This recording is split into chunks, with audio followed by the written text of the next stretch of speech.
Hello tout le monde et bienvenue dans ce nouvel épisode de Marketing Pilot où on vous a réservé une édition un petit peu spéciale. Je pense que vous avez vu mes invités Inès et Clémentine. Bon voilà, exceptionnellement on sera plusieurs dans cet épisode un petit peu en mode chronique et je pense que vous avez aussi remarqué le petit décor et puis nos serre-têtes. Alors, ce qui va être prévu au programme, c'est de vous parler de marketing, mais un petit peu de choses qui font peur. Enfin voilà, je vous en dis pas plus, je vous laisse regarder le sommaire. Dans cet épisode spécial Halloween de Marketing Pilot, nos chroniqueuses du jour vous ont concocté chacune des petits sujets. Dans une première chronique, Clémentine Edon vous parlera des podcasts d'horreur, pourquoi ils nous fascinent autant et en quoi c'est un levier marketing intéressant. La deuxième chronique sera présentée par Inès Sivignon et fidèle à son expertise, elle nous parlera de rédaction web, mais plus spécifiquement de contenu et de SEO autour d'Halloween. Ce sera ensuite à mon tour de vous présenter ma chronique qui portera sur un objet qui fascine autant qu'il fait peur. Il s'agit de la planche Ouija. Quelles sont les pratiques marketing autour de cet objet? Quelles en sont les origines? Vous le découvrirez dans cet épisode. Enfin, on terminera par 2 discussions libres sur les pires choses qui nous sont arrivées en marketing, mais aussi sur les expériences paranormales et si on y croit ou non. Alors, pour cette première partie d'épisode, on vous a prévu des petites chroniques, en rapport avec le marketing et la com, mais aussi l'horreur. Oui, parce qu'on est quand même dans le thème d'Halloween. Vas-y Clem, je te laisse présenter ton sujet. Du coup, moi aujourd'hui, je vais vous parler des podcasts d'horreur. D'ailleurs, petite anecdote les filles, je suis née le jour d'Halloween. Donc je suis vraiment dans le thème de ce podcast. Ça c'est classe. Je prends mes notes, attendez, pouce. J'ai pensé à vous parler en fait du marketing d'horreur, de plus précisément les podcasts d'horreur, parce que personnellement je suis assez fan, même des vidéos YouTube aussi, j'en consomme vachement. Vous en regardez aussi ou pas? Ouais. Une animation. Ouais, j'aime bien tout ce qui est trait d'horreur, histoire de crime aussi, genre Xavier Dupont de Ligonnès, etc. Je ponce tous les contenus et je fais partie... Pas des fans, évidemment, il n'y a pas de fans, mais des personnes qui sont hyper consommatrices et friandes de ce genre de contenu. Et je pensais notamment à un podcast plus spécifique, les histoires vraies et flippantes. Ah ouais. Histoires vraies et flippantes, écoute aussi. Ah ouais, Jeffrey Dahmer et tout. Je connais un peu moins, mais Jeffrey Dahmer, j'ai vu la série. Les deux. Moi, j'aime bien, mais je préfère quand c'est des crimes basés sur des histoires vraies et tout. Ouais. Parce que du coup, ça permet de visualiser, de voir un peu le concret. Donc ça, j'aime bien. J'aime bien Crims aussi. Les vidéos d'horreur d'Oria. Vous connaissez ou pas Oria? Oria. Oui. C'est une ancienne youtubeuse beauté qui s'est un peu reconvertie. Je suis fan de ça. En ce moment aussi, j'écoute pas mal sur Légende, le podcast. Philippe Boxo, médecin légiste. Vous connaissez pas? Non, donc pour les auditeurs, je recommande. Donc Philippe Boxo, il est assez connu. En tant que médecin légiste, il partage beaucoup d'histoires, de crimes, de meurtres, etc. Plus incongrues les unes que les autres. Et notamment sur le podcast Légende de Guillaume Play. Il est intervenu 4 fois, mais il a aussi des livres. Donc vraiment, je vous le conseille. Bon, un peu avant de venir ici, j'ai fait mes petites recherches et aujourd'hui, en fait, les podcasts d'horreur, les vidéos d'horreur, ça se développe énormément. Ça a toujours existé. Avant, c'était plutôt la presse papier, en mode, il y avait de la presse spécialisée dans le crime. D'ailleurs, j'ai vu cet été, en allant chez mon marchand de journaux pour me trouver des magazines pour la plage, que ça se fait encore. Mais en réalité, aujourd'hui, c'est plus sur des formats vidéo podcast, notamment sur TikTok. Il y a une vraie communauté autour de l'horreur et du crime, et ça cible plutôt des jeunes, mais pas seulement, parce qu'aujourd'hui il y a des milliers d'auditeurs, donc on pourrait penser que c'est niche, mais en fait pas du tout.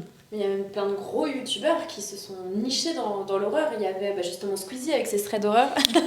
Squeezie avec ses threads d'horreur, avant il était surtout connu pour les jeux vidéo, etc. Et c'est vrai que maintenant c'est un vrai format qui cartonne chez lui. C'est un format qui marche. Puis il y a Enjoy Phoenix aussi. Pareil, influenceuse beauté qui maintenant fait plein d'urbex, exploration paranormale et tout. Donc voilà, ma petite intervention. Non mais c'est vrai, t'as complètement raison. Et du coup je me suis dit, Comment ils travaillent le marketing autour de l'horreur? Parce qu'on est aussi un peu là pour parler de ça. En faisant mes petites recherches, déjà, je me suis rendu compte que rien que sur les plateformes d'écoute comme Spotify, il y a vraiment aujourd'hui des filtres et des onglets dédiés sur soit affaires criminelles, soit horreur. Et quand on regarde, on scrolle, il y a des milliers de podcasts vraiment sur le sujet. À chaque fois, on va retrouver des miniatures bien sanglantes avec soit des têtes de victimes, soit des têtes déformées un petit peu pour le côté extraterrestre, etc. Vous voyez, avec des gros yeux, etc. Et des titres vraiment en bold, hyper accrocheurs, comme un mois avant son mariage, il commet l'horreur absolue, ce genre de choses. Donc aujourd'hui, il y a tout un marketing et des visuels qui sont créés et même des codes qu'on va retrouver sur les podcasts ou les vidéos YouTube pour attirer sur ce genre d'histoire. Souvent aussi, pour bien travailler le marketing autour de ça, ils vont travailler sur le storytelling. Donc ils vont détailler vraiment un storytelling avec notamment un contexte sur lequel nous, l'auditeur, on peut s'identifier. Quelqu'un qui commençait, qui avait une vie normale, etc. Et après, ils vont vraiment davantage développer sur les péripéties.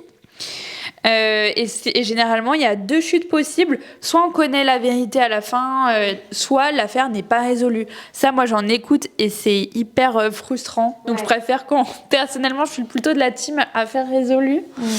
Voilà. Côté communication, honnêtement, j'ai trouvé peu de choses sur Instagram.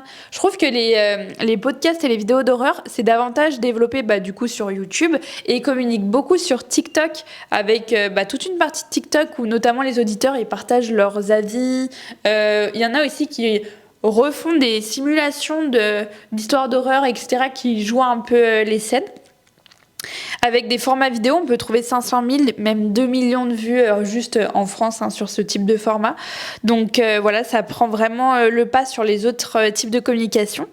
J'ai noté des TikTok spécialisés comme Ode à l'horreur qui vraiment partagent leurs avis sur les histoires et tout. Moi, je suis assez friande de ce type de format. Et il y a des thèmes récurrents. Je vous parlais de Xavier Dupont de Ligonnès. Si vous tapez ça sur TikTok, c'est tout le monde s'empare de l'affaire, tout le monde pense l'avoir vu partout. Donc aujourd'hui, c'est comme si les auditeurs ils se prennent dans l'histoire et qu'ils la vivent, alors qu'en final, on peut se dire c'est glauque, etc. Mais les gens, j'ai l'impression qu'ils le perçoivent comme de la fiction. Oui, puis il met de l'enquête aussi, Xavier Dupont. Chacun met sa thèse. Moi, je pense qu'il est là. Moi, je pense qu'il est là. Tout le monde dit... C'est vrai qu'il y a le petit micro partagé. Non, mais c'est vrai, tout le monde fait un peu son enquête. Et tu sais, ça fait un peu... une affaire où tout le monde peut participer un petit peu, justement, quand c'est pas conclu et qu'on sait pas vraiment ce qui s'est passé. Et quand c'est conclu, après, c'est plutôt un avis tranché sur ce qu'on pense de l'histoire, etc. Mais c'est vrai que ça devient un truc, justement, marketing, alors que c'est quand même des affaires assez sordides, initialement, quoi. Comme le petit Grégory. Netflix, après, rebondit aussi dessus et en fait des documentaires... hyper complets, quoi. Oui, ils deviennent des phénomènes malgré eux. Jeffrey Dahmer. C'est vrai. C'est une série qui a cartonné, on en entendait parler partout.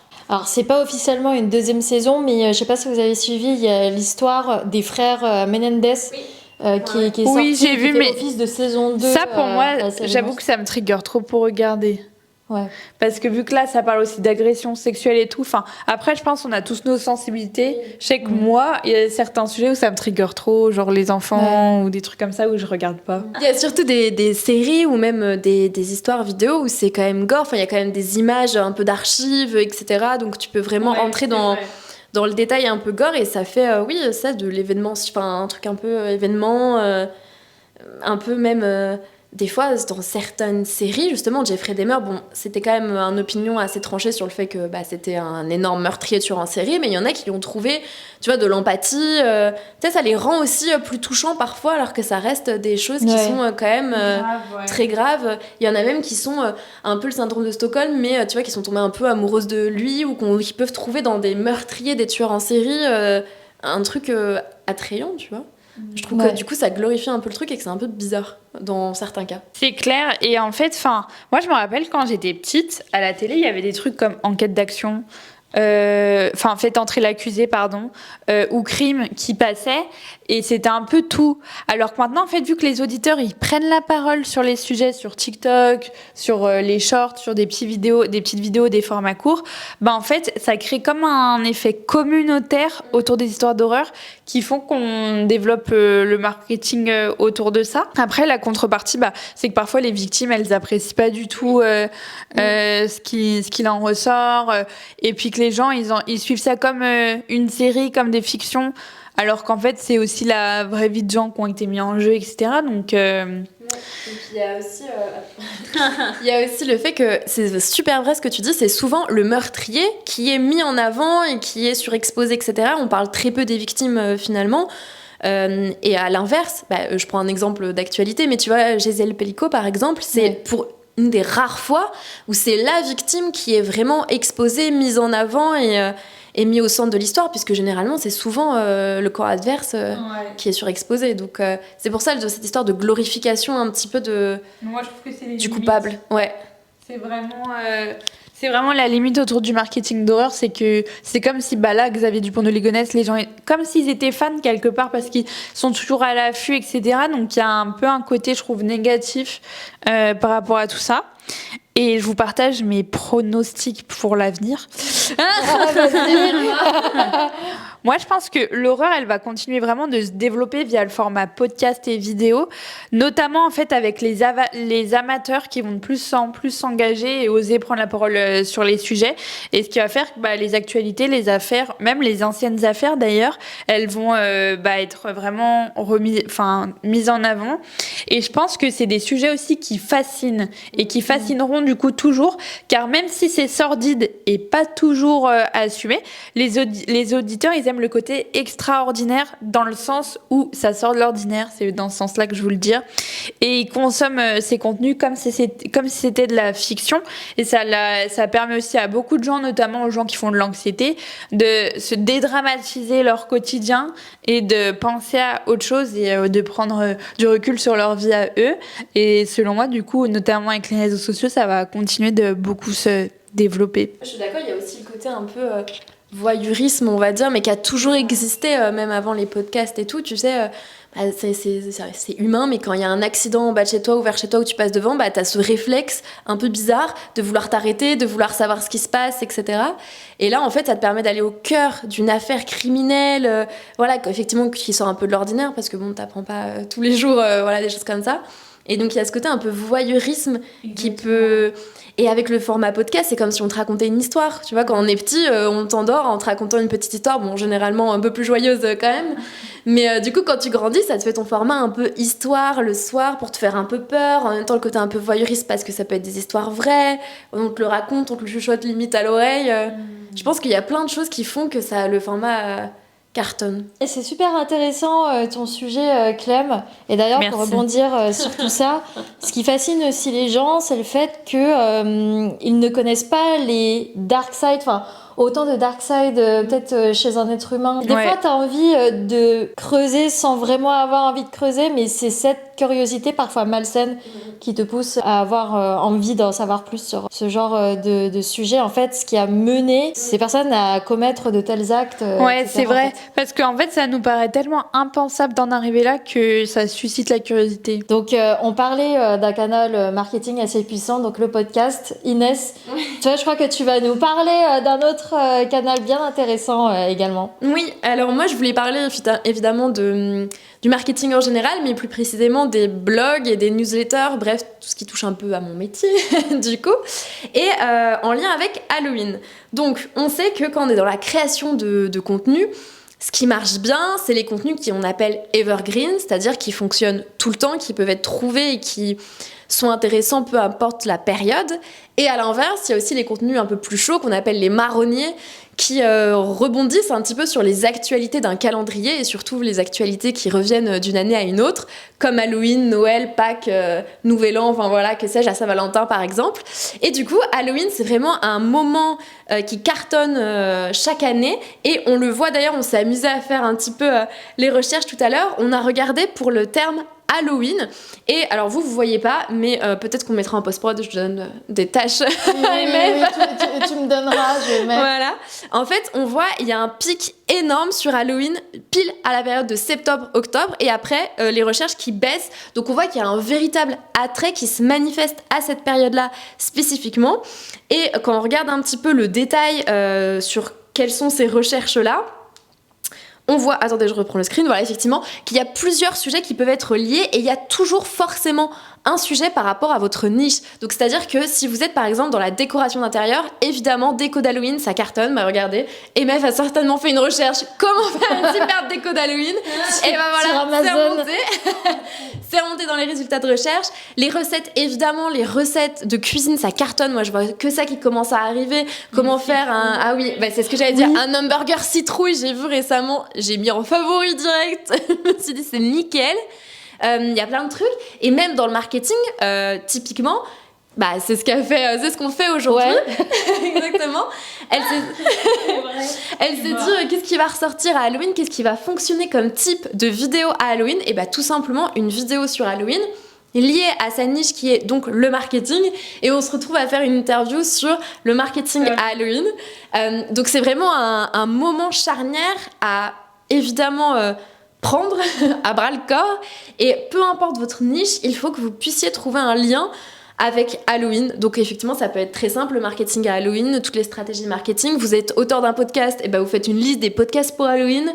Mais moi, je suis rédactrice web, je pourrais faire par exemple les plus grandes accroches publicitaires à Halloween. Enfin, ça pourrait être clairement quelque chose qui fonctionne. Et du coup, de manière générale, l'info à retenir, c'est ne pas hésiter à s'appuyer sur les marronniers, notamment les grandes fêtes comme Halloween, Noël, Pâques, etc. Parce que c'est toujours des pics de recherche qui, certes, ne seront rentables, on va dire, qu'à un moment de l'année, mais déjà, ça reviendra chaque année. On pourra retomber sur vos anciens contenus pour Halloween prochain. Et en plus, je vous jure, ça vous fait un pic de visibilité incroyable qui peut vous permettre justement de faire découvrir votre blog, de faire découvrir votre newsletter, de faire découvrir votre compte réseaux sociaux à un moment donné, et du coup... gagner la visibilité pour vos prochains contenus. Voilà. Et d'ailleurs, tu avais fait une petite recherche sur mon sujet. Planche Ouija. Exactement. En fait, donc, Emma va vous parler du Ouija, et du coup, on avait regardé... Désolée, j'ai fait des petits screens, donc il faut que j'aille sur mon, sur mon tel. D'ailleurs, petite info sur Halloween, c'est quand même 201 000 en volume de recherche, qui est quand même un gros pic. Quand je vous parle d'un pic, c'est pas 10 recherches, c'est quand même des gros pics. Et du coup, pour table de Ouija, oui, effectivement, on avait vu que c'était quand même assez réparti dans l'année, mais que le plus gros pic de l'année était à la période d'Halloween. Donc, voilà. On sait que ceux qui ont fait des recherches sont déjà possédés par une entité ou des trucs comme ça. Hein. Voilà. Donc moi, super. Ouais, d'ailleurs, on va pouvoir glisser sur mon sujet. En effet, je vais vous parler du marketing et des strates marketing autour de la planche Ouija. C'est l'outil, on va dire, dans le monde du paranormal qui suscite beaucoup de curiosité, d'intérêt, parce qu'il y a pas mal de mystères autour de cet objet. Il fascine, mais il fait peur à la fois aussi. On en parlait en off. Ouais, toi, t'as très peur. Moi aussi, j'en parle, mais je sais que jamais je n'achèterais ce genre d'objet. Ouais, en fait, je pense que je crois... Non, c'est pas je pense que je crois, je suis sûre que je crois à des choses, parce que sinon, je n'aurais pas autant peur de cet objet-là. Mais je vais commencer par vous raconter les origines de la planche Ouija. Voilà, je sais pas si vous connaissez un petit peu les origines, mais apparemment, ça remonterait à 1840, où c'est devenu un véritable phénomène culturel. Et c'est à cette époque qu'on pouvait retrouver pas mal de réunions spirituelles, où il y avait pas mal de médiums, voilà, qui se retrouvaient entre eux, et où on s'adonnait à beaucoup de séances de spiritisme.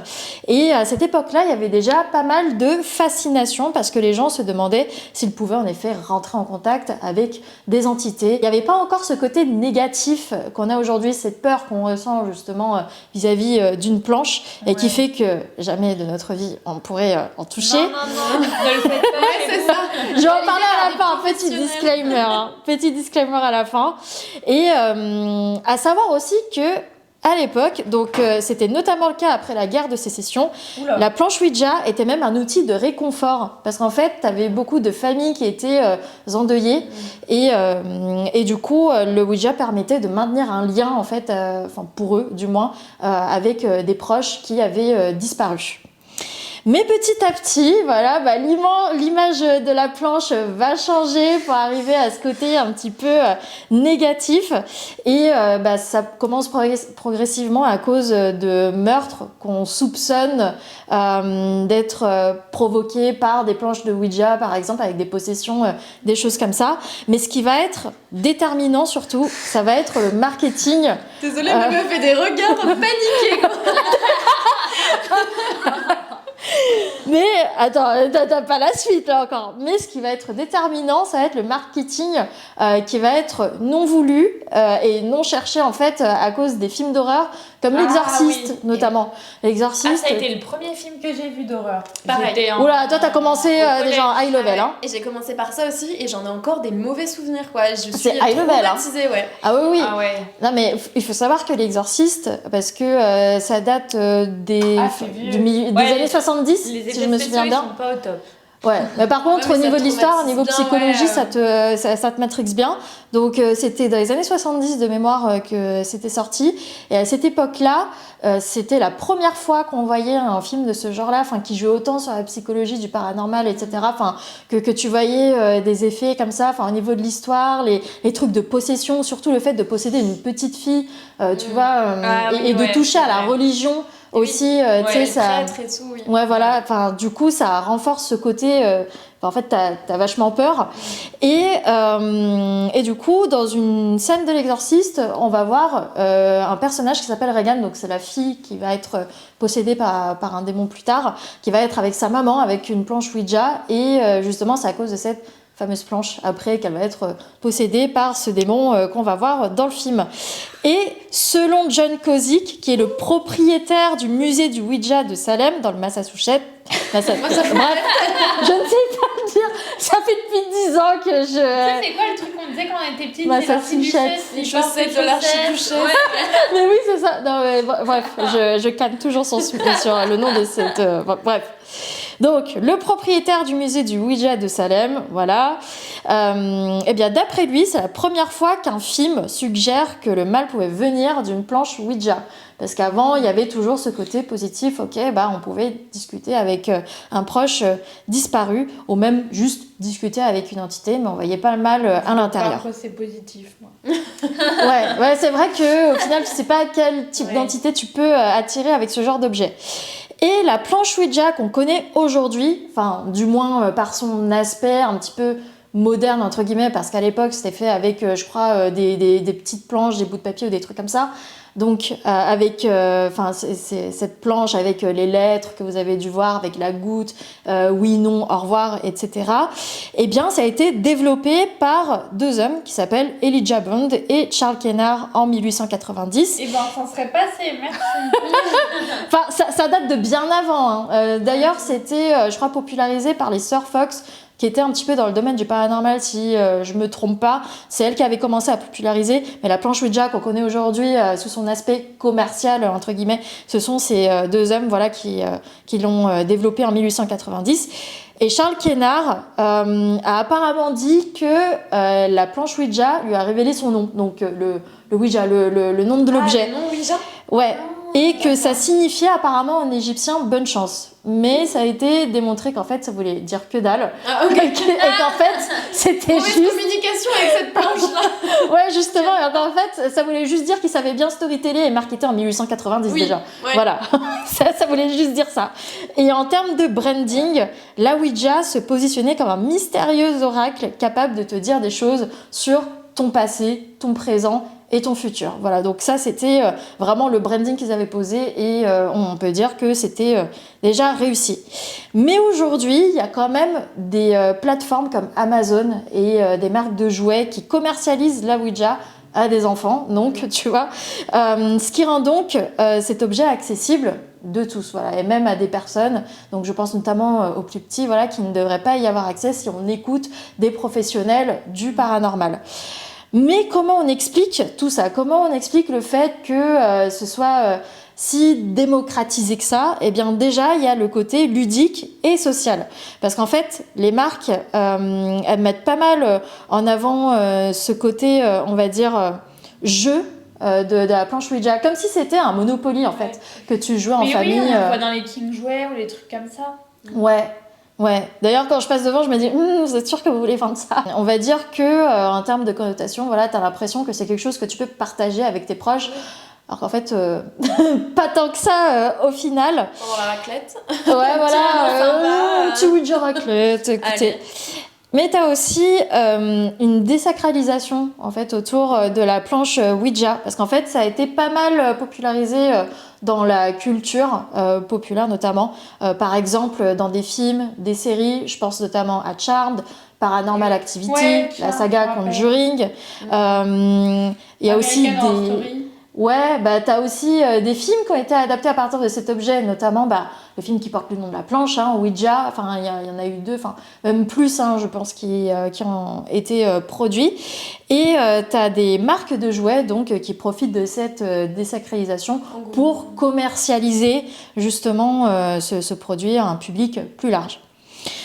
T'as aussi ce qu'on appelle le marché de la peur, entre guillemets, parce qu'il y en a qui aiment se faire peur. Justement, je pense que c'est pour ça que t'as autant de recherches sur Google Trends autour de la planche Ouija. Je pense qu'il y en a qui essayent... Ils kiffent avoir peur avec leurs potes et tout. Il y a aussi ce côté personnalisation, où tu as quand même pas mal de marques et de fabricants artisanaux qui vont vouloir personnaliser des planches Ouija, ajouter des petits trucs pour customiser, que ce soit au niveau des couleurs, au niveau des petits trucs, des petites fioritures, etc. Donc forcément, on se retrouve plus avec les vieilles planches qu'on avait toutes moches. Maintenant, on peut même en trouver. Voilà, si on veut une planche rose, on peut l'avoir rose. Enfin bref, exactement. Et du coup, il y a aussi l'aspect social media qui rentre en compte, parce qu'aujourd'hui, il y a des défis autour des planches Ouija, et notamment un défi qui s'appelle le Ouija Board Challenge, qu'on retrouve pas mal sur YouTube d'ailleurs. Et les défis, j'ai l'impression qu'ils sont un peu cons.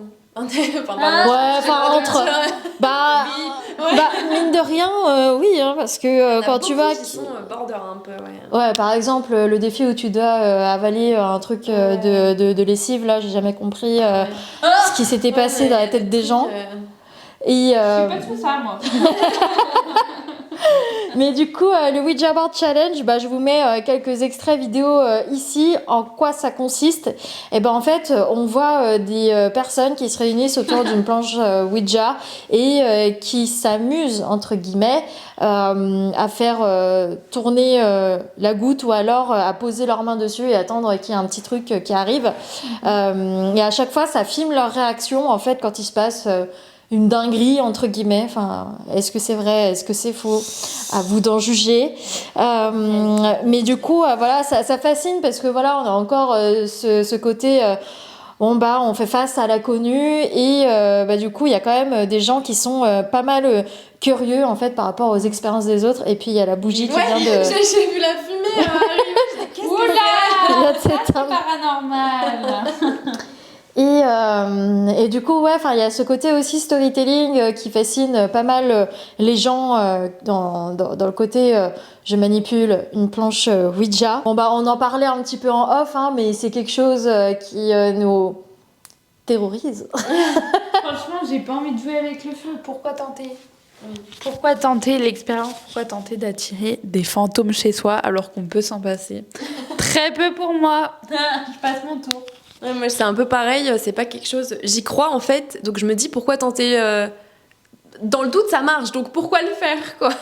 Ouais, voilà, quand il y a un doute, il n'y a plus de doute, en fait, comme on le dit, comme pour les relations amoureuses. mais du coup, le petit disclaimer que je voulais faire et que j'avais vu dans une vidéo aussi d'Enjoy Phoenix, qui maintenant, comme on l'a dit au tout début de l'épisode, s'est spécialisée dans le paranormal. Justement, elle avait fait... je l'ai vu. une vidéo sur la planche Ouija en fait, où elle retrace vraiment toutes les origines, etc. Pour le coup, sa vidéo est beaucoup plus complète que ce que j'ai raconté dans cette mini chronique, et aussi parce qu'elle aborde moins le côté marketing. Là, elle est vraiment sur l'histoire de la planche, ce qui se passe, etc. Enfin, elle rentre beaucoup plus en profondeur dans le côté paranormal de la chose. Mais du coup, ce qu'elle disait, c'est que si tu veux manipuler une planche Ouija, faut que tu fasses gaffe à ne pas le faire pour les mauvaises raisons. Enfin, déjà, c'est pas du tout conseillé. Déjà, c'est pas conseillé de le faire tout court, mais justement, c'est ce qu'elle disait, c'est que en soi, c'est toujours mieux si on ne manipule jamais une planche Ouija. Voilà. Mais si on est amené à le faire, il faut toujours s'entourer apparemment de personnes expertes, par exemple des médiums ou des personnes qui connaissent bien le monde du paranormal et qui ont tous les tenants et les aboutissants. Et puis tu as un rituel qui est quand même assez spécifique si tu veux bien manipuler pour te protéger toi aussi. Par exemple, des trucs en mode avant de terminer la séance de planche Ouija, tu dois faire un truc pour dire au revoir, etc. Tu vois. Enfin, il y a vraiment un truc ultra spécifique sur ça. Et ce qui était intéressant aussi dans sa vidéo, c'est qu'elle mettait des mises en garde en fait, par rapport à s'il se passe des trucs un petit peu chelous sur ta planche. Par exemple, la goutte elle se met à faire tel mouvement, etc. Apparemment ça veut dire que t'as l'esprit qui essaie de sortir, etc. Enfin, ça fait un petit peu flipper. Là, quand je le dis, j'ai des frissons un petit peu. Les esprits qui sortent des gouttes. Oui, mais parce qu'en fait c'est une sorte de passage en fait entre notre monde et le leur. Tu l'appelles déjà normalement. Ouais, et apparemment quand tu regardes dans la goutte, apparemment ça te fait voir des choses que tu ne pourrais pas voir. Apparemment ça sert à ça. Vraiment, et j'ai des frissons en disant ça en fait. Donc en fait j'ai vraiment pas essayé. Est-ce qu'on va réussir à dormir cette nuit?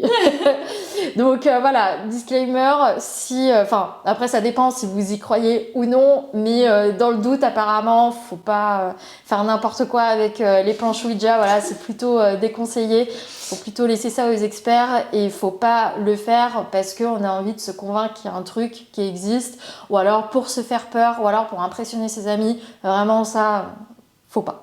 Donc maintenant on va passer sur un sujet un petit peu plus léger. Donc les pires choses qui nous sont arrivées en marketing. Tu peux faire un petit laïus? Ouais, vas-y. Pour rebondir du coup sur le sujet d'avant. Non, parce que tu disais que les planches de Ouija avaient été adaptées un petit peu pour les enfants, et qu'il y avait même Ravensburger ou je sais plus quelle marque de jouets qui en commercialisait. Mais il faut pas oublier qu'Halloween, c'est une fête d'enfants. Hein. On t'apprend ça quand t'es petit, tu mets un petit déguisement, tu pars avec ton petit seau pour récupérer des bonbons. Mais en fait, c'est un truc qui est très enfantin et qui a été marketé autour de l'enfant, alors que c'est des choses un peu d'horreur. Bon, après, ça reste normalement très sorcière, Dracula, vampire, etc. Et après, ça a pris des proportions, mais ça reste un truc d'enfant. Même si les planches de Ouija, je ne suis pas pour les donner aux enfants. Voilà, c'était petit laïus. Ouais, t'as raison. Ouais, c'est vrai, on a tendance à l'oublier. Par rapport aux pires choses qui me sont arrivées en marketing, est-ce que y a une de vous qui veut commencer? Elle est volontaire. Ouais, je suis volontaire. C'est gros sur le cœur. Non, mais si, en plus, on en parlait autour de notre raclette à table. Mais moi, la pire chose qui m'est arrivée en marketing, c'est de gérer un bad buzz. En vrai, sincèrement, je pense que c'est un peu la pire chose qui peut arriver dans le domaine du marketing et de la communication. C'est se retrouver dans un bad buzz, dans une situation de crise à gérer, en vrai. Ouais. Pour raconter l'histoire, moi, en fait, je travaillais avant en agence de communication en tant que community manager et consultante réseaux sociaux. Et on avait voulu faire une petite blague pour le 1er avril, un poisson d'avril, où on a fait croire, alors avec le recul c'était très bête, mais on vient travailler nu au travail, je sais plus ce qu'on avait mis chaque jeudi. Évidemment c'était un prank, c'était une blague, ce n'était pas vrai, mais on voulait faire un premier... le poisson d'avril, et c'est sur le marronnier, beaucoup d'agences de com font ça, des blagues le jour du 1er avril, certaines sont plus futées que celles où je travaillais, voilà. Mais du coup, on s'est retrouvés sur le site, sur l'Instagram Balance ton agency. Pour ceux qui connaissent pas, c'est un compte Instagram qui balance les agences de com pour mettre en avant les informations, prévenir les gens quand une agence fait des choses qui peuvent nuire aux salariés, etc. Comme balance ta start-up ou d'autres choses. Et du coup, là, moi, en tant que CM, je vois qu'on est affiché, qu'on est mentionné et tout. Donc, j'ai gardé mon calme. J'ai mis mon ego de côté, j'ai géré la crise, j'ai expliqué à la personne ce qu'il en était, pourquoi c'était un malentendu, que c'était une blague, un poisson d'avril, que tout se passait bien dans l'agence où je bossais. Bon, il s'avérait que ça n'a pas été le cas après. Mais du coup, ouais, j'ai dû vraiment garder mon calme et mon sang-froid parce qu'on peut vite paniquer quand on se retrouve dans une com de crise. Et mettre mon ego de côté, pas me disputer avec la personne qui gérait le compte Instagram en face, et rester calme et lever un peu toutes les objections qu'on me donnait, pas prendre les pics personnellement, etc. Et il s'est avéré que tout s'est bien passé et la crise a bien été gérée. Je l'ai même noté dans mon CV. Après ça, gestion de balance, ton agency, crise, etc. Donc du coup, selon moi, une des pires choses qui peut arriver dans le domaine du marketing, c'est quand vous avez une crise à gérer. C'est tout pour moi. Vas-y, tu veux. Non, mais en vrai, moi, j'ai même pas trop de trucs à raconter, je crois. La meuf n'a pas de soucis en marketing. J'ai eu des soucis, si, un peu avec des clients, mais je pense que c'est les soucis un peu classiques. Enfin, j'en avais parlé sur LinkedIn et j'avais eu beaucoup de retours de personnes qui avaient vécu la même chose. C'est le client qui considère que t'es à sa disposition 24 heures sur 24, 7 jours sur 7, le dimanche inclus, etc. Et qui se permet de râler en plus quand tu lui dis en fait là j'ai terminé ma journée ou c'est le week-end ou oui voilà j'ai une vie perso aussi et en fait pour eux ils considèrent que en plus pour la petite anecdote c'était un client qui m'avait appelé pendant l'été sur mon téléphone perso, sachant que je mets mon numéro de téléphone nulle part, pas en signature de mail, pas sur LinkedIn, etc. Et donc il avait fouillé je ne sais comment pour trouver ce numéro de téléphone là. En fait, je vois le numéro qui s'affiche plusieurs fois. D'habitude, je réponds pas, mais là, je me dis, c'est peut-être un livreur, un appel d'un médecin, enfin, j'en sais rien, tu vois. S'il insiste autant, c'est que ça doit être quelque chose d'important. Je finis par répondre, et donc le mec se présente, etc. J'ai un besoin urgent, donc il coche encore un autre red flag, mais en rédaction web, etc. Et voilà, j'ai besoin de vous, etc. Est-ce que vous êtes disponible? Avec le petit tacle. D'ailleurs, comme bon nombre de vos confrères, vous n'affichez pas votre numéro de téléphone. C'est très dommageable. Sachez que vous perdez beaucoup de clients comme ça. Oh là là. Mais en fait, si je mets pas mon numéro de téléphone, c'est justement pour pas avoir ce type de client-là. Parce que après, c'était à la foire à la saucisse, quoi. Non, mais vraiment. J'avais des SMS tout le temps pour une relance. Vous avez bien lu ça, vous avez bien lu ci, vous avez bien reçu ça. Mais en fait, oui, j'ai reçu ton mail. Laisse-moi le temps d'ouvrir le mail et de consulter les mails. Des appels, même tard. J'avais même eu un appel. Alors après, moi, je me mets en mode avion le soir quand je vais me coucher. Mais je le vois le lendemain matin. Un appel à minuit. Et il m'avait laissé un message vocal en disant je sais que vous dormez mais je vous fais un message comme ça vous l'aurez demain matin. C'est ultra toxique. Mais oui. Comportement. Et donc au bout d'un moment je lui ai dit stop en fait c'est trop, moi je travaille pas dans ces conditions là, c'est soit vous respectez mon cadre de travail et on avance sereinement, soit on arrête la collaboration et vous payez pas la reste, enfin parce qu'on n'avait pas terminé donc vous payez pas ce qui reste à payer. J'avais quand même demandé du coup mon petit acompte, donc toujours bien demander son acompte avant de faire une mission. Mais voilà, et je pense que c'était ma pire expérience marketing de ce client-là qui était hyper intrusif, hyper exigeant. Et en plus, on avait le droit dans les messages, mais pour vraiment faire l'ensemble des red flags, c'était Belle Inès, pouvez-vous faire ci? Enfin, à un moment, on n'est pas amis, quoi. Inès. Non, voilà. Mademoiselle, t'es charmante. Non, mais c'est ça. Bisous sur le front, ou je sais pas quoi. Il m'avait mis. Mais qu'est-ce qu'il veut, tu ouais. Là, c'est trop. Là, on est un peu trop amicaux, là, à mon goût. Ça va pas être possible, là. Donc voilà, pire expérience. Je pense qu'il avait coché tous les red flags qu'on pouvait trouver sur un client. Oh, mais MDR. Voilà. Moi, j'en ai gros sur la patate, faut que j'en sorte une. En fait, tu vois, qu'il y ait des critiques ou quoi, qu'il y ait des retours constructifs. En fait, c'est pas tellement ça le souci, parce qu'à partir du moment où tu es dans un métier comme le nôtre, tu auras toujours des retours. Par contre, dans la formulation et tout, c'est quand même super important de savoir dire les choses et tout. Non, mais vraiment, sachez que c'est pas du tout agréable de travailler avec ce genre de personnes si vous en faites partie. Stop. Et puis, j'avais aussi une autre anecdote. Bon là du coup ça date d'il y a quelques mois. Bon je n'ai plus rien à faire avec cette personne-là, mais en fait c'était En fait, c'est un process cette Oui, vidéo sur elle le lâche tout. podcast. Bon, en fait- On est en train d'écouter.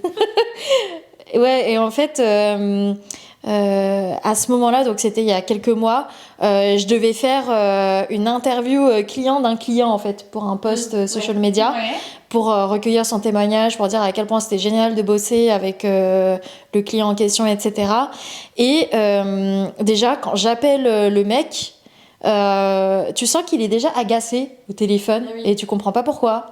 Et du coup, je commence à lui poser mes questions. Enfin, je lui ai d'abord exposé le contexte et ensuite, je lui ai posé mes questions en mode oui, du coup, comment telle entreprise a pu vous aider au niveau de votre problématique, des trucs comme ça, quelles solutions ils ont pu mettre en place pour vous spécifiquement. Et après, là, le gars, déjà, il commence à s'incendier. Enfin, à m'incendier même, en mode... C'est bizarre dans l'autre sens. Par le feu. parce genre... que- non, mais il commence à me dire, mais vraiment sur Fatigué un de ton... JMF, mais là, c'est pas ça. Non, mais déjà, il me dit sur un ton... Mais... Temps mort. Non, mais déjà... Déjà, c'est plus de fin de 10h30. Moi, je suis censée être au lit. Ouais, pareil. Non, mais déjà, le gars, il commence à m'incendier en disant... mais si vous travaillez avec tel client, vous êtes censé savoir ce qu'ils mettent en place, des trucs comme ça, nanana. Enfin voilà, en gros, il me faisait comprendre qu'il voulait pas du tout faire cette interview, alors que c'est même lui qui avait demandé à la faire Ah, c'est lui qui avait demandé. auprès du client. Ah oui. Ouais, donc c'est pour ça en fait, c'était incompréhensible.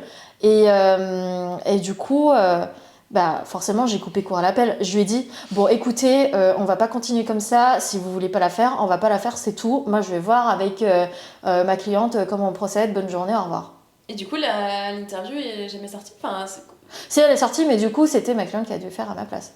d'accord. Parce que du coup, je lui ai expliqué le truc et elle m'a dit en effet, c'est pas normal ce qui se passe. Bon, je vais la faire. Puis voilà quoi. Ok. Et avec elle, ça s'est mieux passé ou? Bah oui, parce qu'en fait, ils se connaissaient déjà les deux. Mais bon, voilà quoi. Pour vous dire à quel point ça continue de me marquer aujourd'hui. Vraiment, les gens qui te parlent, mais sur un ton agressif, tu sais, ça te marquera toujours, tu sais. Ouais, ça, c'est vrai. T'as déjà eu... Toi, tu as eu, toi aussi, un cas comme ça. Avec une de tes coachées. Ouais. Bah en fait, de mon côté, j'ai de la chance parce que j'ai eu... Bah là, du coup, j'ai eu en tout 155 coachés et j'ai eu qu'une seule personne avec qui ça s'est pas très bien passé.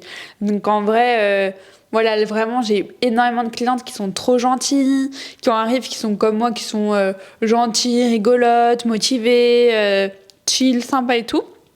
Et une fois, j'ai signé une nouvelle cliente, un peu comme toi, qui était très exigeante, qui m'envoyait des messages à n'importe quelle heure, etc. Et ça m'était déjà arrivé à mes débuts, mais là, ça m'est arrivé plus récemment. Mais j'essaie de donner un super service client, donc j'étais hyper disponible. Et même 2 mois avant le démarrage du coaching, du coup, je me rendais disponible pour elle. Oui. J'échangeais avec elle tous les jours sur WhatsApp. Quand elle avait besoin qu'on s'appelle, je lui téléphonais et tout. Je la coachais un peu avant le démarrage pour sa satisfaction. Et elle a quand même pété un plomb avant le démarrage parce qu'elle me disait oui, tout n'est pas lancé, etc. Alors qu'en fait, je l'aidais gratuitement avant le démarrage. Donc, bon, déjà, voilà, c'était un premier red flag et elle a commencé vraiment à mal me parler et mal parler aux personnes de mon équipe, etc. On a fait une visio pour l'aider, elle nous incendiait, comme tu dirais. Et après, 2 semaines plus tard, je lui ai proposé de l'aider, de trouver des solutions. Ça s'est réglé, j'ai vraiment mis mon ego de côté. En vrai, je sais quand même plutôt bien le faire, je crois, avec le recul. Je le fais souvent. Je vais le noter, ça. Et 2 semaines plus tard, elle a fait un peu comme toi, ton client. Un soir, un dimanche à 23h, je lui ai pas répondu. Elle a pété un plomb. Le lundi, je me réveille, je vais sur Discord à 8h, donc la messagerie que j'utilise avec mes clientes. C'est inadmissible, tu m'as pas répondu hier soir, c'est pas professionnel de ta part et tout. Et là, je me suis dit, par contre, je ne peux pas, et je pense que vous me direz dans les commentaires de la vidéo, je pense que vous serez d'accord, mais personne ne peut assurer un service client, surtout quand on sauve pas des vies, hein, je suis pas le SAMU, je fais de la vente. Voilà, on n'assure pas un service client à 23h le dimanche. Donc là, j'ai décidé d'arrêter la collaboration. Je me suis même pas énervée, alors qu'elle a été très énervée. Je lui ai dit, écoute, je te rembourse à 100%. Je lui ai tout remboursé, même son acompte, elle m'avait donné la moitié, je lui ai tout remboursé, je lui ai dit, je te rembourse tout, t'es pas satisfaite, je te redonne ton argent, mais moi ça me correspond pas et tout. Elle m'a dit, ça me convient pas non plus comme solution, mais je savais plus quoi proposer parce que je lui rends son argent. Je pense qu'en fait elle voulait que je continue de la coacher et de me faire insulter en même temps, mais du coup moi ça me convenait pas et ça convenait pas aux personnes de mon équipe. Donc voilà, ça a été une petite problématique, mais je l'ai pas pris personnellement et j'ai vraiment géré la situation et j'ai arrêté la collaboration. Et si c'était à refaire, ce que je ferais différemment, c'est d'arrêter la collaboration au plus tôt. Voilà. Ouais. Dès qu'il y a un premier red flag, surtout quand on insulte une personne de mon équipe ou moi, voilà, ça se fait pas. Arrêtez tout de suite parce que ça sert à rien de persévérer avec quelqu'un qui est mal attentionné de base. Ouais, d'ailleurs, je sais même pas comment tu fais pour pas le prendre personnellement.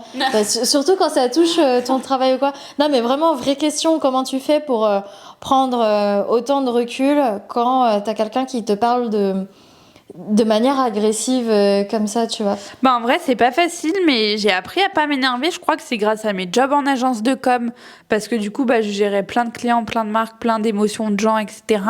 Je voyais aussi mon ex-patron réagir à chaud et s'énerver avec les clients, et je me disais dans ma tête, c'est vraiment mauvais ça. Donc du coup, je l'ai pas reproduit. Et maintenant, quand ça m'arrive d'être énervée, hein, comme vous tous, mais du coup, juste, je réagis pas à chaud. Genre, si je suis énervée, je coupe mon téléphone, j'envoie pas de message tout de suite, je réagis pas tout de suite et je réagis quand je me suis calmée. Et surtout là, je me suis dit, bah, c'est une cliente qui est très en colère et je me suis dit, dans le fond, je fais tout ce qu'il faut, je vois pas ce que je peux te faire plus. Même j'en faisais même beaucoup trop en fait. Et du coup, je me suis dit, bah, dans le fond, là, c'est elle qui a un problème avec elle-même, c'est elle qui est frustrée de pas assez passer à l'action pour avoir ses résultats. Moi, je peux pas donner plus. Donc je me suis dit, c'est une personne agressive. C'est pas grave. Et au moins, du coup, bah, à la fin, elle m'a dit, voilà, c'est dommage qu'on arrête et ok, c'est comme ça. Et du coup, ça a évité d'avoir un bad buzz, un mauvais avis, etc.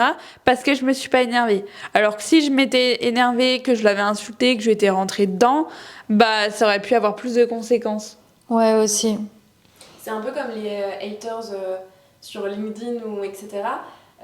Ça m'est arrivé à mes débuts de réagir justement un peu à chaud et tu vois de rentrer un peu dans l'art, etc. Et en général ça envenime plus la situation parce que c'est même pas des arguments fondés quoi. Enfin voilà, c'est à coup de punchline l'un sur l'autre. Et à l'inverse, quand tu fais une réponse plus modérée, un peu plus parfois argumentée s'il y a lieu d'argumenter quelque chose, ça les calme plus parce qu'il n'y a pas une réaction tu vois derrière aussi. Pour qu'il y ait de l'agressivité, il faut qu'il y ait de l'agressivité en face en fait. Quand on reçoit de tels propos, des trucs comme ça, enfin que ça vienne de haters ou que ça vienne de clients, etc.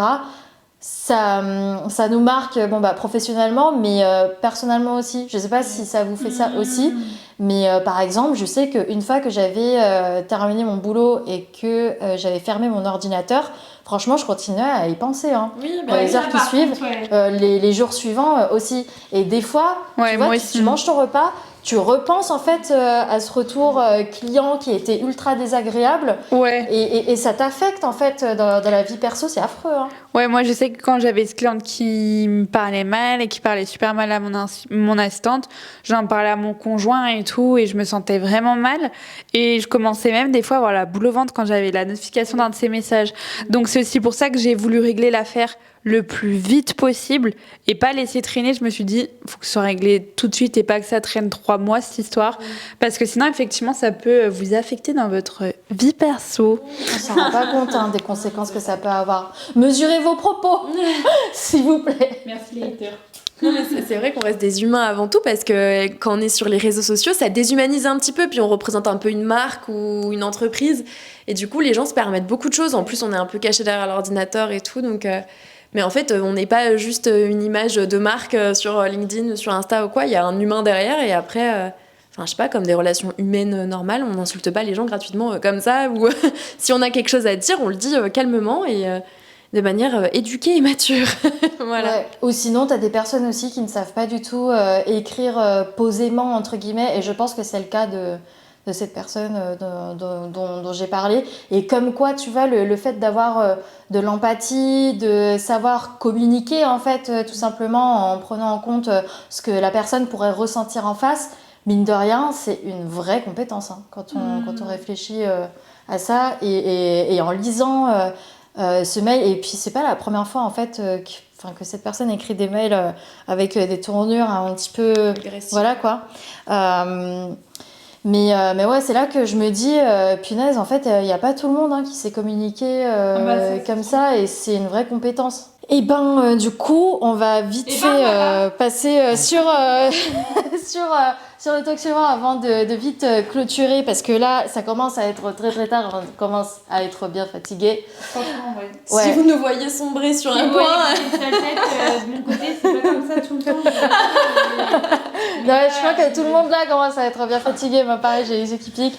Le paranormal, vous y croyez ou pas? Bon, on en a parlé un petit peu, mais Inès, oui. Clem. Oui, moi j'y crois à fond. J'ai eu des petites expériences perso. Et on m'a raconté des trucs. Après, j'adore aussi regarder les urbex, justement, un peu paranormal sur YouTube et tout. Après, il y en a qui vont vous dire non, mais c'est truqué, etc., etc. Mais il y a quand même beaucoup je trouve qu'il y a beaucoup de vidéos qui se ressemblent, etc. On peut pas tout truquer non plus. Et après, je suis d'accord que c'est pas explicable. Mais ça veut pas forcément dire que c'est truqué, du coup. Je sais pas trop. Non, en vrai, je sais pas trop si j'y crois. Je me dis qu'il y a des choses qu'on ne sait pas encore expliquer. Donc, il y a peut-être des choses qui se passent, qui arrivent. Moi, il y en a déjà eu dans ma famille, etc. Mais après, j'ai pas expérimenté de choses pour en avoir des certitudes. Donc, désolée, j'ai pas grand-chose à ajouter. Moi, j'y crois. J'ai mon père qui m'avait raconté une histoire un petit peu flippante. En fait, c'était peu après son arrivée en France. Il était arrivé avec... du coup, il était avec l'un de ses amis à l'époque qui était aussi vietnamien. Et ils étaient hébergés durant un temps chez un couple qui était, je crois, dans la cinquantaine ou la soixantaine, ou plus vieux que ça, qui habitait dans un château. Et du coup, mon père, il est parti faire une sieste parce qu'il était fatigué après manger. Et là, il commence à rêver d'un vieux mec qui lui dit non, partez, vous pouvez pas rester là, etc. Et du coup, après, il se réveille en sursaut. Et là, il y a son ami, que je connais bien parce que de temps en temps, on continue de le voir, moi et mes sœurs. Son ami, il lui explique à son réveil qu'en fait, mon père, il n'arrêtait pas de trembler, limite de convulser sur son lit à ce moment-là. Et mon père, après, il se lève, il se balade un petit peu dans le château, il voit une photo et il s'avère que c'est le mec qu'il a vu dans son rêve. Et il n'avait jamais vu la photo. Alors peut-être qu'il était passé devant et qu'inconsciemment, voilà, mais de ce qu'il m'a dit, il n'avait pas le souvenir d'avoir vu la photo de cet homme-là. Enfin, en tout cas... ça l'avait pas marqué quand il était passé devant, quoi. Ouais. Et du coup, j'ai aussi une autre anecdote. Et du coup, c'est là que tu te dis, putain, mais il se passe des trucs inexplicables pour le coup. En fait, c'est une ancienne collègue à moi qui disait que elle sortait avec une pote à elle qui est médium et qui refusait en fait son don de médiumité. Okay. Et à un moment donné, elles arrivent à l'accueil d'un établissement, etc. Vraiment, personne ne se connaît. La dame de l'accueil lui fait direct, sans dire bonjour ni merde, elle lui fait « Pourquoi vous refusez votre don de médiumité ?» Ok. C'est un truc de ouf. Ok. On n'agresse pas les gens comme ça, déjà bonjour. Oui, déjà bonjour. Mais ouais, c'est quand même un truc de ouf. Ah bah oui, clairement. Tu sais, deux personnes qui n'ont jamais communiqué ensemble et l'autre, elle te sort une dinguerie comme ça. Parce qu'elle devait avoir des dons de médiumnité elle aussi. Et on a dû lui glisser un petit message. C'est des médiums parmi vous. Mettez-le en commentaire. Peut-être que vous serez dans la prochaine interview de MF. Finesse. Sur les épisodes médiumniques. Mais moi aussi, j'avais fait... C'était très ridicule, c'était une période de ma vie où j'étais un peu triste, voilà. Et du coup, quand on est un peu triste, qu'est-ce qu'on se dit ? Je vais voir une médium pour savoir si je serais moins triste plus tard. Elle t'a dit quoi ? Et finalement, j'avais quand même un peu regardé, j'avais pas pris non plus la médium dans sa petite caravane avec sa petite boule de cristal, ouais, voilà. J'avais fait un peu mes recherches et tout. Et franchement, elle m'avait dit des trucs assez ouf et j'avais trouvé ça ouf parce que c'était pas sur mon futur où du coup ça peut t'influencer, même toi, tu vois, on te dit tu vas rencontrer un grand brun aux yeux bleus, bah tu vas plus regarder spécifiquement les grands bruns aux yeux bleus, tu vois. Là, elle m'avait vraiment dit des trucs sur mon passé que même moi je savais pas. Oh. Et du coup, après, j'ai dû faire des recherches, j'ai demandé à mon père et à ma mère très simplement, et c'était tout ce qu'elle m'avait dit était vrai, des choses que moi-même je ne savais pas parce que j'avais jamais demandé, on n'en avait jamais parlé. Et du coup, tu te dis, bah, comme elle pouvait même pas le savoir, tu vois, un peu de mentalisme ou je sais pas quoi, parce que même moi, je le savais pas. Donc C'est ouais. un truc de dingue. Voilà. Tu recommandes d'aller voir une médium du coup? Bah, pas de n'importe lesquels, parce que je pense qu'il y a. En plus, je sais pas si vous traînez un peu sur TikTok ou pas, mais maintenant, j'ai l'impression que tout le monde a des dons de voyance et de médiumnité où tout le monde te tire les cartes et te raconte ton avenir. Ah oui, donc, ouais. Je pense qu'il y en a beaucoup qui en jouent parce que c'est quelque chose qui fonctionne. On disait que les podcasts fonctionnaient, mais je pense que tout ce qui est un peu tirage de cartes, etc., paranormal, fonctionne bien aussi. Mais je suis convaincue qu'il y a des vrais médiums qui ont de vrais dons et qui peuvent vraiment communiquer et transmettre des messages. Donc si vous tombez sur quelqu'un qui a des vrais dons, n'hésitez pas. Moi, je sais pas si j'oserais en fait. J'aurais trop peur qu'elle me sorte une dinguerie. Négatif, qu'on me dise, je sais pas, il va t'arriver un truc grave. Je crois qu'ils ont pas trop le droit de te le dire hein, s'il y a un truc grave, genre un décès ou une grosse maladie, etc. Ils vont plutôt je crois qu'ils ont pas trop le droit. Hein. Alors, ils ont pas le droit de te dire que toi, tu vas mourir, je crois. Mais après, tes proches, peut-être que si. Ou alors, ils vont te dire profitez bien des gens que vous aimez. Le message subliminal bizarre. Et du coup, ils ont pas le droit de le dire parce qu'il y a une sorte d'équilibre dans le monde à respecter. Enfin, par équilibre, je veux dire, je pense que si ton heure approche, tu dois quand même... ton heure de décès doit quand même se maintenir. Pour te respecter et pas que tu vives dans la peur de mourir demain, tu vois. Ouais, une conscience professionnelle, un truc d'éthique. Tu vois, tu sais que si tu sais que toi tu vas mourir, je sais pas, dans 2 mois, bah si tu le sais, c'est horrible.